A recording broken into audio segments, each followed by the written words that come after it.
What an insane game to witness. Something special is happening in Montreal as Patrik Laine gets a hat trick with 3 power play goals for the Montreal Canadiens, just further cementing himself as the sniper that this Montreal Canadiens team desperately needed. We have to dive into everything that made this happen and some of these amazing snipes and how Montreal has set themselves on a path to do something that they really needed to do this season, Jesse. But it wasn't just him. We got goals from other sources too. Yoel Armia scoring 19 seconds into the game. Juraj Slafkovsky getting back on the scoreboard with a goal and 1 assist in this game. Caufield getting an assist. Laine Hudson with 2 assists. Even Josh Anderson getting in on the fun. There is a ton of stuff we got to talk about. Plus, a little note on Ivan Demidov a little bit later coming up on this live episode of Habs Digest. Welcome in everyone after this game. If you are a channel member, spam those Patrik Laine emotes in the chat. Jesse, we're going to get into some of this stuff. My gosh, was that ever one of the most fun games that we've seen all season?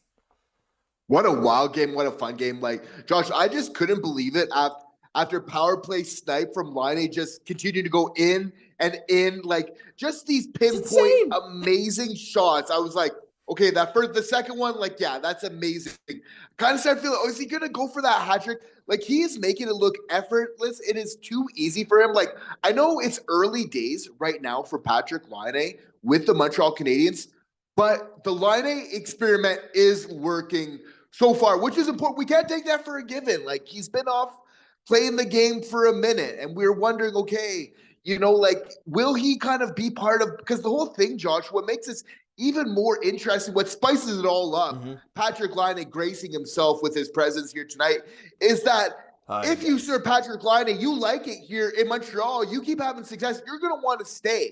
So there's kind of those further implications. Like, if he's having success, could we re-sign him after kind of next year sort of thing like that? Because he's off to a hot start. And, like, for me, like, you can't write a better start. Like, we're talking about 6 goals in 7 games. The man's just on fire right now. Absolutely. It's been unbelievable. I gotta stop this. It's hard to do.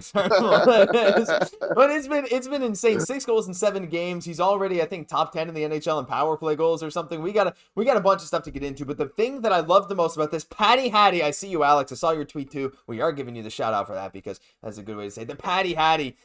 We got to talk about that. But the big thing here is that he did it on home ice, Jesse. And I think some people know where we're going. If you want to find your next home ice, just like Patrik Laine tonight, check out rentals.ca, guys. They are proud supporters of our channel. They're what make these kind of late night live streams possible. They're an official partner of Team Canada, helping thousands of Canadians find their home ice all across the country. Thank you to rentals.ca once again for the support, and also for the support that they give our viewers from coast to coast, whether it's Winnipeg, Minnesota, Edmonton. Rentals.ca has you covered. You know that their website's very easy, very fresh, clean, easy to use, where really, you can find the city of your choice, really then kind of see amazing maps, pick the neighborhood, find great listings right there. Absolutely. Rentals.ca, proud supporter of us, proud supporter of Team Canada. If you want to find your new home ice, I'm going to put the stuff right here in the comment section for you guys. Please check it out in the pinned comment of the stream after. Check it out. Let them know we sent you. You guys know they're what helps make these videos possible. Jesse, let's get right back to Laine because I know the fans are ready to talk about this. I want to say shout out to the channel members here. Simon Deschardin, the first person in chat. Shout out to you, Simon, Hall of Fame channel tier member. We'll get to the donation in a second. I gotta say, Artsy Gaming saying 5 a.m. here, but it was worthy to stay awake. Where are you, Artsy? Are you in Finland? Where are you watching from? Amazing to watch Laine. Denis Ranger is back. Jesse, been a while, Denis. He says hello from Cuba. ¿Cómo está, Denis? ¿Todo está bien? I hope you're having fun in Cuba. He said the win is so fun. First, we got Alex, we got Zen Mysterio, and we got a super chat to start this stream off. What a hot start to this stream, just like the hot start to the game.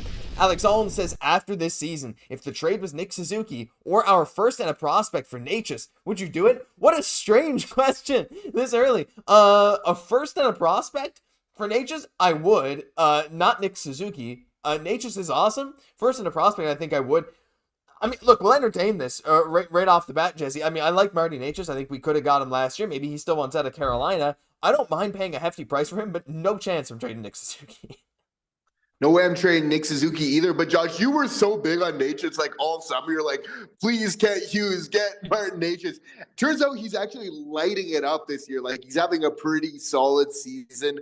as well. So he would be nice, but Nick Suzuki's that point per game guy. But also, for me, like, I don't know, people say that's like, oh yeah, his defensive game. I think it's slept on actually how still good his defensive game is. I think he'll get a little bit more praise for that in the near future. So pass on that for right now. Natchez, of course, is lighting it up though. Very interesting question though, and I got a lot of people talking about it already in the comments. Good question, Alex Zolan. Thank you so much for the $7 donation. Really appreciate it. We got people from all over. We got RC Gaming, who is from Finland. We got Nathan from Newfoundland. Same Nathan. Hope you're having some time there on the island. It's getting pretty warm there. It's colder here where I am. The Nippon Jason, not Suzuki. Hey, Laine is a Canadian dude. Oh my goodness, we got Denise saying, oh my gosh, and Nathan in chat. This is going crazy. Let's get back to the highlights. So, Jesse, first of all, actually, I want to bring this up, not Demidov stuff. Only 10 players in the NHL have more power play goals this season than Patrik Laine. He has 6. He has 6 in 7 games. He was the first star of the game tonight. Juraj Slafkovsky second, Lane Hudson third. We'll get into those guys, absolutely. We'll put up the box score. But the big thing here right now, Jesse, I think it's time to give out the Mitchell Stevens Player of the Game award, because we all saw Patrik Laine. He was the first star in the Montreal Canadiens game. We got to give out our second ever. Where is it? I always get messing with the camera. Mitchell Stevens Player of the Game award. I have this stick. That's right. Jesse, today it has to go to our boy Patrik Laine. It's a no-brainer, highly coveted. But, Patrik Laine was gunning for the Mitchell Stevens Award going into night game. Like, he was ready to kind of go. Of course, the Sabres did themselves no favors with so many penalties that put Patrik Laine on this power play. But nice as an overall, where not only Laine, getting the award, but really sparking and getting that power play kind of back up to some pretty respectable efficiency right now. Like, he's just looking absolutely lethal, like just a threat basically every time that he's there. It seems to be working. Like, not only is Laine working for Montreal, but it seems like Montreal's working for Laine as well. Like, it's just clicking. Something about the environment, something about being here. There's definitely Hudson factors in that. Suzuki, I mean, what an amazing play make to him there as well. We see Slaf getting involved, of course. So we're just seeing a lot of really positive things on the power play right now that's really humming along. So very important considering where we've been in previous years, even last, right? The power play, it's been such a sore point. So the fact that Laine is really helping us with this right now can't really be underestimated for its importance. Yeah, it's seriously such a big spark to see this guy, this complete threat every single night. Some people wish he'd have more 5-on-5 production, but right now, what he's doing on the power play just gives this team this air of confidence, this air of like, we can do anything. We can have these explosive games like this, and especially when you have these goals from other guys too, like Armia scoring this early into the game, setting the tone, and then when Dylan Cousins made it 2-1 after, and Slaf coming in, getting that first line goal. When you can get that kind of 5v5 production and then also know that you have 2 of the most lethal snipers in the entire NHL on your power play, it gives your whole team this new level of like, okay, we don't like, you can not always pick, I don't mean to say pick and choose your spots, but you can afford more mistakes. And I think that's a big thing, especially with a young team. When you have a guy like Laine, I'm just going to keep playing these clips because it's ridiculous where he shoots this puck. You can't even Buffalo. Bam. Well, hold on. Like, look, I say you can't even defend against that. Where's the picture? Like, you can. Buffalo just chose not to in this side. Look at this. Unbelievable. However, you can hardly defend against that shot, Jesse, and that's what gives this Montreal Canadiens team such a new level of threat. Like, I was tempted to title this something like, we just saw the most scary thing about the Canadiens. The thing is, they're still not a great team. They still have a lot of deficiencies, but seeing something like this tonight is unbelievable. We got to get to the chats, Jesse. We got super chats. Simone Desjardins with $2 simply with the Patrik Laine emoji. Guys, all channel members, I see a bunch of you in here. Send those Patrik Laine emojis in chat. And it's not just Simone. We got Marcel Martin. Marcel, what are you doing in here? Saying, did you tell your chat that you're really a Flames fan? Marcel, get out of here with that now. Look, not a Flames fan. I don't mind the Flames. They're okay. Shut up, Mark Griffith at Flames Digest. Go check out Flames Digest if you guys are interested in the Flames. Appreciate the $5 a lot, though, Marcel. Really like having you in here. I like that profile picture, too. Interesting. Should have commented with, I don't know, can you even subscribe with Mavericks Digest? Shout out to Marcel, host of Mavericks Digest as well, guys, for the Dallas Mavericks. We got Mark Oren chat saying, good evening. What a PP showcase. Go Habs, go. Locked and loaded from Melbourne, Canadian dude. Changing your name from Super Goujon, still throwing me off, I tell you. And Jesse, we're just continuing the roll here. Simone Desjardins gifting 5 Habs Digest memberships. Simo, so unbelievably generous. Thank you so much. If you hear hear your name, you are now a channel member. You now get priority message responses, and you get access to all these new emojis that I am sending in the chat. We got Francis Rousseau, Manuel Cantara, Jim Butler, Sylph, and Lucas C. You're now all channel members excepted from Simon. Thank you so much, Simon. Oh, unbelievable stuff. Jack Copen saying, what's with all these digest channels? Are they all part of the same organization? We absolutely are. We got over 40 channels in the network now. We're not the only one, guys. There's 40 of us. There's a lot of us. Jesse, there's so much we could talk about on the Patrik Laine front. Just one final thing here. How many goals, if let's say he plays, how many games did he miss? 25? Something like that? Let's say he plays 60 games this season. How many goals is he ending with? Because I'm starting to legitimately think he has a chance to have 30 goals in 60 games, which would be about a 40 goal pace. And if he can hit 30 goals in about 60 games this season, that would seriously mean a ton to me, and I think to this Habs organization. It can, and there is a probability, Josh. And the way that he's playing right now, I think Laine is not afraid to kind of push it. We knew his aspirations coming in, he wanted to be that 50 goal kind of type guy. Of course, injuries have derailed some of the time that he's able to play so far this year, but at his pace right now, it's something that I've been thinking about as well. When we're looking at, probably another close to 35, obviously more games to play. It's still a good part of the season, 40 games approximately there. It's he could definitely get a fair amount. The way that he's keeping it up right now, I think that the assists will kind of come with him as well. But I think 30 plus is absolutely reasonable. Yeah, I think it's going to be unreal to see how he maneuvers through this, how he manages this, getting first star again. It's unreal. It's Jesse, we got to keep rolling with these super chats because they keep rolling in for us. We got Dan L with their 10th super chat on the channel. Leave some love for Dan in the chat. $10 from you, Dan. Thank you so much. Big morale game tonight for the boys. Laine changes the dynamic for this team. He absolutely does, and that's what we're saying, Jesse.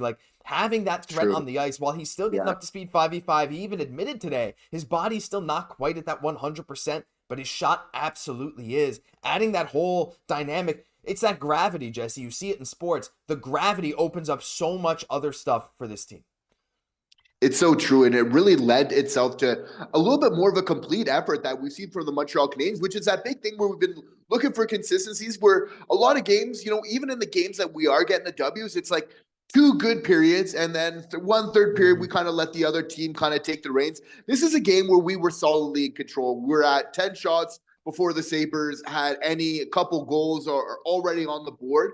And it was nice how we were able, for the large part, to kind of still maintain control. At the second part, of the second period, rather the first part of that period, the Sabres were kind of having a little bit of that control, but we were able to kind of really wrestle it back with some timely plays. Of course, the power play coming to the advantage there as well, to really get ahead. But it's a lot of teams are really based off of this too. Look no further than even the Toronto Maple Leafs, for example. Even though they don't have that postseason success, their bread and butter is, and for a long time has been, the power play. Just knowing that they can really score there. You're getting a couple chances per night, and knowing that you have a solid chance of being able to score right away, that's giving yourself a solid chance to win. We see every team that makes a playoff every year, they're pretty good on the power play. It's one of those key indicators that a team needs to have. And Josh, as you mentioned, there's still a couple patches on this team that we still need to figure out. But this is a solid base to build off. Something really important. We know more goals are getting scored more than ever. Goalies' GAAs are going down out the window right now. You need to score goals in this NHL to stay competitive. The power play is obviously your bread and butter. So nice to see the Montreal Canadiens getting a little bit more mastery over that facet of their game. Yeah, exactly. And it's just one of these steps towards the future right now. Even though Montreal tonight tied the record for longest streak of games without recording 30 shots in 65 years, I think they're tied with the 2000-2001 Minnesota Wild, which is one of the most boring teams of all time. So we'll see. But a 6-1 game like this really paints a good picture for the future. As we go through the other super chats, we got Laine or Slaf hat trick from Alex Owen. What was more hype? That's a great question. I'm going to put that up in a poll because we have an overwhelming majority in terms of my poll right now that is just Patrik Laine, yes or no. 96% yes. Really appreciate that. I'm also going to call it this one, Simon Desjardins. Again, thank you so much for the $2. Can't believe we got a second on top of Laine as well. Yeah, we got a second and Laine for Jordan Harris. Don't forget that. But to get back to you, Alex Owen, I'm going to put up a poll right now. And there might be some recency bias here, but I want to see what the fans have to say. which was more hype? Slaf hat trick. Here we go. Slaf Hattie or Patty Hattie. And I want you guys to debate amongst yourselves. Jesse, it's hard to say actually, because I remember that Slaf hat, like, this might be a hot take, and I know recency bias here for Patrik Laine is through the roof. We're so thrilled for him. But I think Patrik Laine, like, he already came with that air of, like, this dude he's had a 5 or 4 goal game, right? 5 goal game, whatever. He's had a bunch of hat tricks. He's now 4th all time, I think. He passed Mikko Rantanen for most ever hat tricks by a Finnish player. He's already way up there. Whereas Slaf's was like, we're seeing the growth. He's getting to that level, and then he exploded against the Flyers. My take might be Slaf. What do you think on this debate? They were both extremely exciting, but yeah, for Slaf, just kind of it's still being an unknown. Even though he's the first overall for sure, there's still the expectations, just like with Laine kind of coming to Montreal as well. But just because you haven't seen it before, and again, because you're drafting him, you're kind of seeing all the work go into actually making that happen. I would probably have to go with Slaf, but like for me, the hype, whether it's Laine, whether it's Slaf, whether it's Demidov, whether it's Laine Hudson, like it's all the same. Like I have that same amount of hype where like I'm excited to watch their game for what they're gonna do, to see them succeed and everything else. I think those are just like the really some star key players, for the Montreal Canadiens that we're so lucky to. I think we're starting, that stable is definitely growing right now, which makes it so interesting for us. Oh, it's so unreal. And I actually think that's a really good time to transition into our talk about Juraj Slafkovsky because, again, second star of the night tonight, 1 goal, 1 assist, his 15th career multi-point game. I got so many pictures here. I keep forgetting. Here we go. Let's bring this up, make it a bit bigger for you guys. Juraj Slafkovsky, I thought, played a great game tonight. 14 minutes, 35 seconds. Slaf played more than Nick Suzuki tonight. There were only a few forwards that played more than him. I think Anderson's one, Dvorak's one. That's weird that Dvorak led the entire forward core in ice time. Wow, that's strange. Anyway, is what it is. But Juraj Slafkovsky, Jesse, he came out and he scored a great goal on this first line. Doesn't he just look so much more comfortable? We're gonna play our Mias because we have to play this one to get back to Slaf. But doesn't he look so much more comfortable now that he's back with this first line? It feels like he's making an impact already. He picked up a cheeky assist on one of the Laine goals, and then to get that goal where he intentionally banks it in off Ukko-Pekka Luukkonen, it's like, I don't know. Maybe this is the time we start to see him roll again. See this first line come back together. It was one of the most productive lines in hockey last year, and I think we're starting to see it come to fruition again. His confidence is rising, and especially, I think Martin St. Louis' confidence is rising in him, especially after that goal, because sometimes it's not just how you do things in the game of getting the points, like getting the point. It's really how you do that and how you make that happen. And sometimes the biggest things for coaches in terms of how they're evaluating players. And see, the big thing with Slaf on his goal that he scored was, of course, Cole got that great chance, but what even led to the Cole Caufield chance, which ultimately led to his, was a solid forecheck. Yeah. Was Slaf kind of playing heavy along the boards, getting involved. And that's what we want to see, because that's Slaf at his best, where he's a big guy. Inevitably, he's going to create some turnovers, some loose pucks by getting in the way there. That's exactly what he did. And then to kind of be able to follow up and then make a very heads-up play, bank it looking like Wayne Gretzky in The Office there, bank it throwback there to the goalie. You don't see that play all the time. It was a very skilled and also a confident play. And, that it really showed after the goal by just the air, that confidence there, right? Like he knew it. And that's what I really want to see. I think like Slaf, like with Kirby, it's like we're kidding ourselves if we're not saying they don't have the talent. Of course they have the talent. They have great hands. They can skate, great size.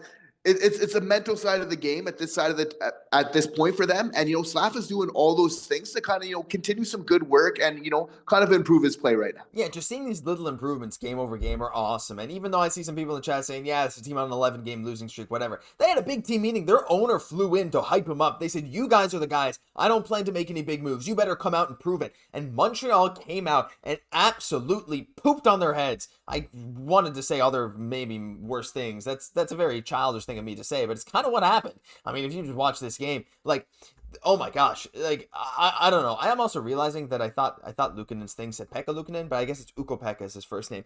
Off topic, it doesn't matter. Montreal came out and they did exactly what they needed to do. You got Montreal, who is in desperate need of a big game, desperate need to see guys get going. Laine getting this hat trick, Slaf finally getting going, Dach looking reasonable in this game again.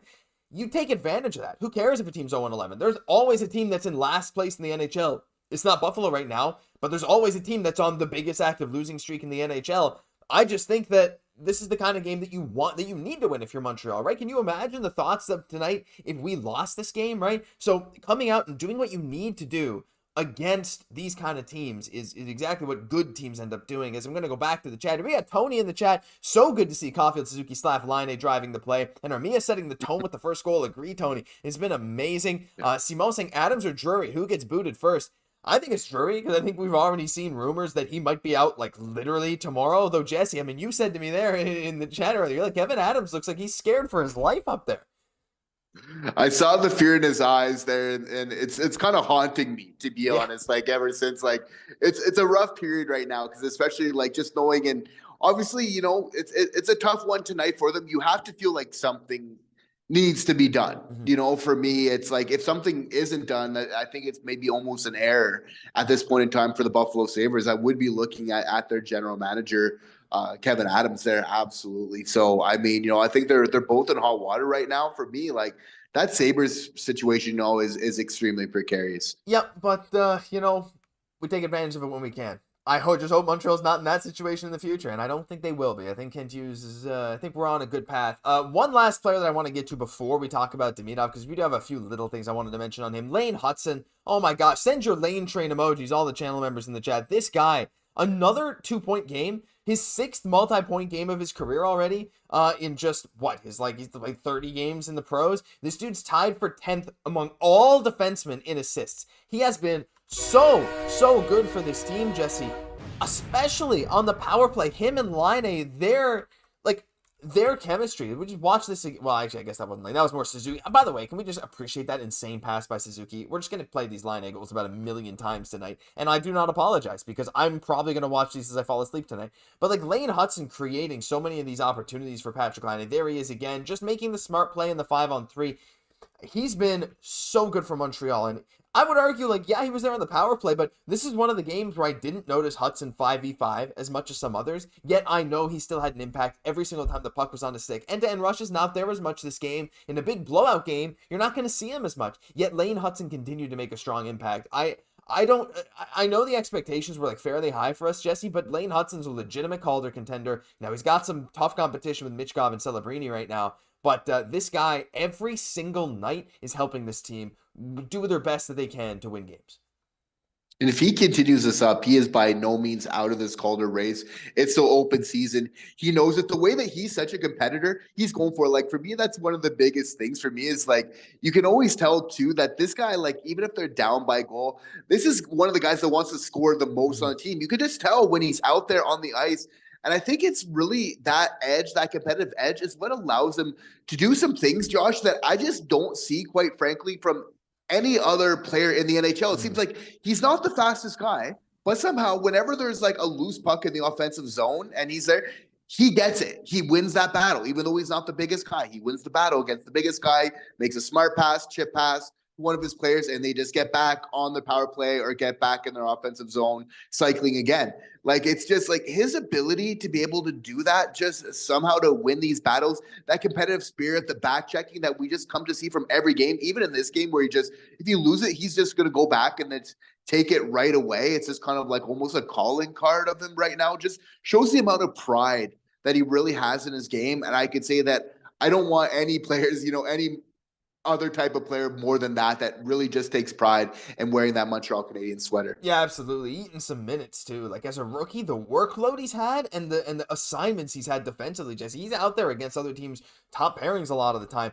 There is one other thing I wanted to point out, though, especially on defense, before we get to Demidov, because we're going to cut this stream pretty soon, guys. It's late night. We got to try and get these done. But I wanted to point out Cayden Guhle, 7 block shots tonight. I thought it was a defensive clinic from Cayden Guhle. He's going to fly under the radar in this game. Some clutch block shots. This dude was laying his body on the line all night long, making solid plays. There's a reason I love Cayden Guhle. I just want to bring your attention to it. There was also some other good games, like Mike Matheson had a bunch of shots and 4 block shots. Savard had an assist. And of course, Jesse, quick note on Monty, 952 save percentage, a nice just 1 goal against, 20 saves, 21 shots against. And there were a lot of high danger chances. I think Monty's performance might go a little underrated tonight. Yeah, absolutely. As well as Guhle's more often than not, you know, the way that he really contributes to this team as well. It's so easy for what he does to kind of go under the radar, but there's no way that it's really being that blowout that he is. He's just a complete soldier out on the ice. You know, again, blocking these shots, taking sticks to the face, just everything else that Guhle does is just on the night in, night out basis again, looking like a vet at such a young age. It's just really tremendous. And you got to feel like as the more that he does it, like there's a reason why Montreal Canadiens fans know it's because they understand the game. They understand those little details that Cayden Guhle does to really just benefit the team so much. Obviously, the penalty kill and everything else. So his fantastic play and his growth continues this year. For sure, and I want to mention a couple people in chat. There's a lot we got to get to. We'll just close it off with a little Demidov thought. I see for you in the chat, loyal channel viewer as well. Very impressed with Laine. So are we. We got Mark, you're always so kind with this stuff, and I'm just going to repeat the message I see in chat, guys.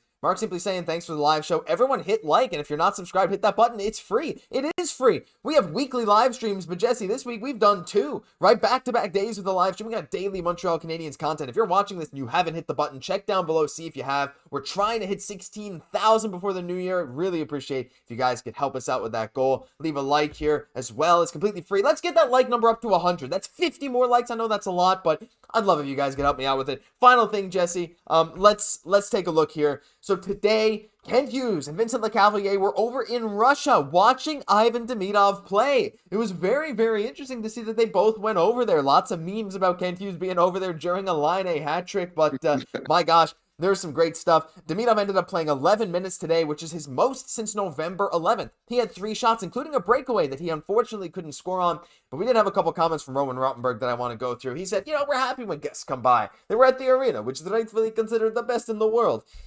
SKA's it's the first one, I think, one of the first ones ever that has more capacity than the Bell Center, so fair enough, go ahead. He said they also watched our game. We'll definitely compare the style of our play, we'll exchange experiences, discuss how Ivan's developing, all this stuff we will definitely discuss. And he said we'll go into negotiations after. I assume he just meant discussions, it's a weird translating thing. But, Jesse, you knew Demidov, as soon as he was on the third line today, you're like, wow, something's fishy. They're playing locomotive. That's what, Kent Hughes and Vincent Lecavalier are there, so they're just going to bump him to the lineup. Clearly, it's not just based on merit. Clearly, they want to show him off. So look how good he's developing over here, So I do really love that Kent Hughes and Vinny are over there after Gorton and Bobrov went over just a month or 2 ago. It shows me that they genuinely care about Demidov, and I'm really excited to see how this can pan out for the relationship in the future. Yeah, definitely. It's so nice to see that also Kent Hughes, which I feel is so important for kind of establishing that future relationship, which we know him as a former player agent is so good at doing. So I think amazing that him and also that Vincent Lecavalier being able to go there as well, besides Gordon and Bobrov. I cannot confirm whether Vinny Lecavalier is a spy right now for the Montreal Canadiens on Ivan Demidov. I can't confirm or divide that, but it's just amazing that they are getting that intel right now. And obviously, Rottenberg, some interesting comments, it's always like, mentioning the negotiations happening tomorrow. Sounds a little ominous there, but obviously just amazing that they're able to do the trip, get that FaceTime with them that I think, Ivan Demidov definitely needs at this point in the season. Yeah, I think I'm trying to get a funny picture up. Sometimes sometimes I get distracted. But we're near at the end of the stream here now. So this is actually, I found this picture earlier of Kent Hughes testing something out at the airport. We're not sure what he's going to use it for.